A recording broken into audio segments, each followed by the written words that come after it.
Hello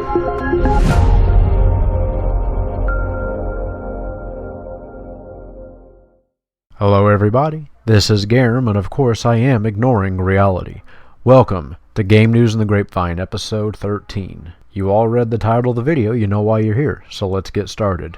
A couple weeks ago, you heard me talk about how the Video Game Voice Actors Union was threatening to strike, and it looks like that just might happen. A recent announcement states that 96.5% of the members in the union has agreed to strike. So what does this come down to? What do the voice actors want? It's very, very simple. Drums. What do we want? Unfair. When do we want it? Change. Okay, so they're bad chanters, but What they actually want is when they go in and agree to do it for a set price, they now demand more bonuses on top of however much they originally agreed to, based entirely on the argument that a Hollywood actor goes in and agrees to do a film for X amount of money.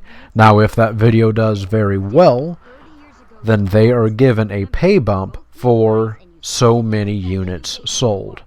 They want the same thing. What they're basically saying is other actors are getting paid more money for doing a different job. We want that. We want more money than what we agreed to. Also, on top of that, they want hazard pay for stressful voice sessions. Hazard pay. Like someone's actually taking shots at these people inside their nice, comfy, air-conditioned sound booth. I do think this one's a little bit ridiculous. I think if you want more money for doing a job, put it in the contract. They are extorting the game companies to get additional money out of them past what they have already agreed to do the job for. They're not saying, we did the job and you didn't pay up like you agreed you would. They are. They totally did.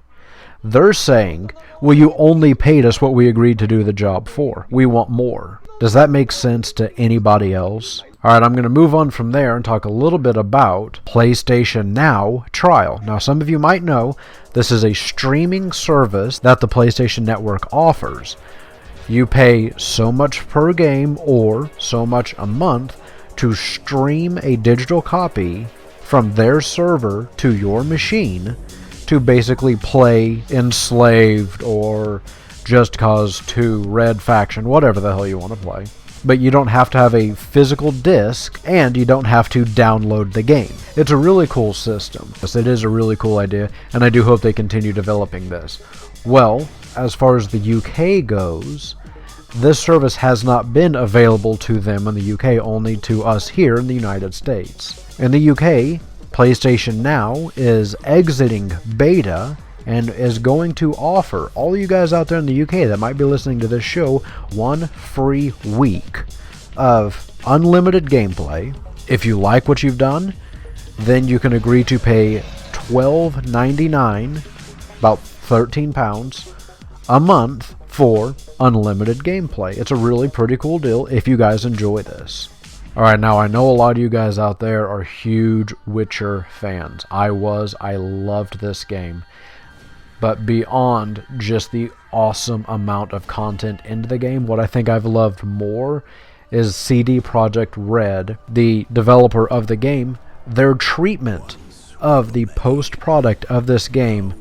My hat's off to you guys. This is amazing work that you guys have done. They have streamed so much additional free content to anybody who has this game at no cost. Obviously, that's what free means. They've streamed tons of additional post-product content, additional weapons, quests, storylines, bug fixes, tons and tons of new things. Well, the new Witcher 3 patch just went live, and it's going to weigh in at about 15 gigs. It's a massive patch, okay? So what I'm going to do for all you out there, I'm not going to go down this list and read all the bug fixes and content inclusions. I'm going to put a link into the description below, and you guys can just click it and play there. But this is something that everyone should be checking out. If you've not played The Witcher, I cannot think of a reason not to unless you're just a sports junkie playing rugby. If that's the case, I don't know why you're watching this show. But definitely, guys, if you haven't tried this game, at this point there's almost no reason not to. So who out there is really excited about the new Tomb Raider game? I used to play the old Tomb Raiders. I liked them. They weren't my favorite. It was fun to run around on. So whenever Tomb Raider came out for 360 and the PlayStation 3 before they remastered it, I gotta tell you guys, I wasn't overly excited. I'm like, yeah, sure, I'll play it. Holy crap. They completely reinvented that character. They made that character feel more real, more vibrant. So, yeah, I'm excited about the next one.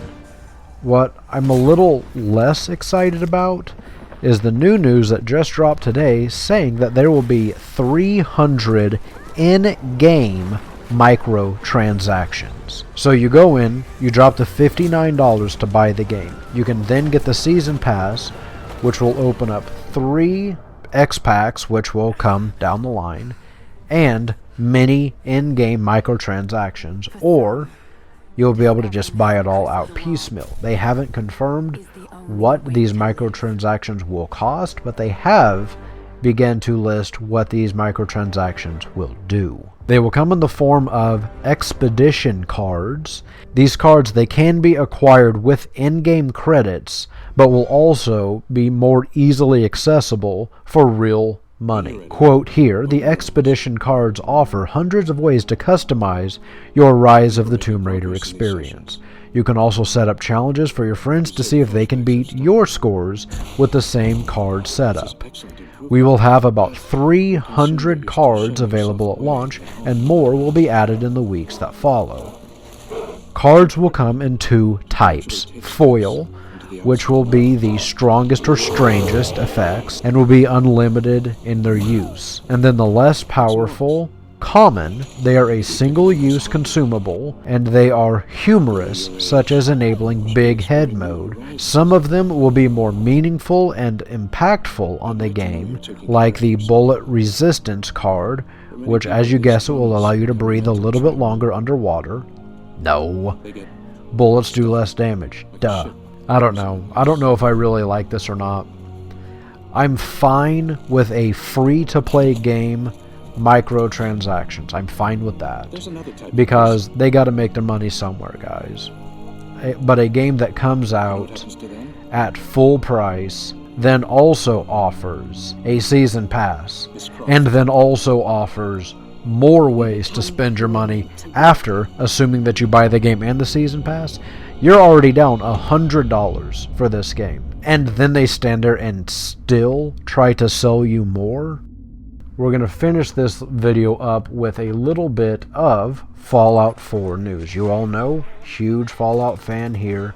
Everything I have ever said about Fallout, Skyrim, Oblivion, Morrowind, any of that stuff, massive fan, never going to put it down. And yeah, I'm going to be there midnighting this game. They have finally released the system minimum requirements for getting the game on PC. I'm going to put that down in the description below. Let's go ahead and end this video with special video series Intelligence. I really hope you guys enjoyed this video. If you did, please give me a thumbs up. You know I like that. Also, consider hitting that subscribe button. Do several videos a week here, and content's always on the way. Alright guys, take care, and we'll talk again soon. Following total atomic annihilation, the rebuilding of this great nation of ours may fall to you. That's why we at Vault-Tec have prepared these educational materials for you to better understand the 7 defining attributes that make you special. Our next area of attention is intelligence. With all the talk of physical survival in the wasteland, you may forget that sometimes it's survival of the smartest.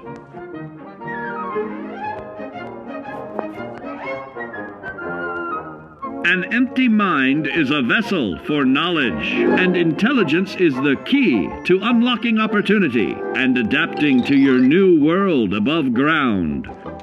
Your advanced know-how will grant you access to new places and new technologies. Space age, isn't it?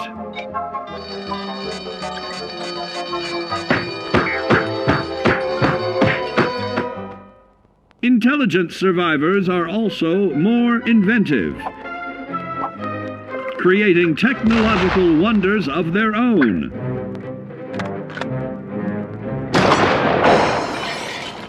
Note that the S in science stands for safety. And when the tables are turned against you, don't be afraid to set aside your refined intelligence for the raw instincts of survival.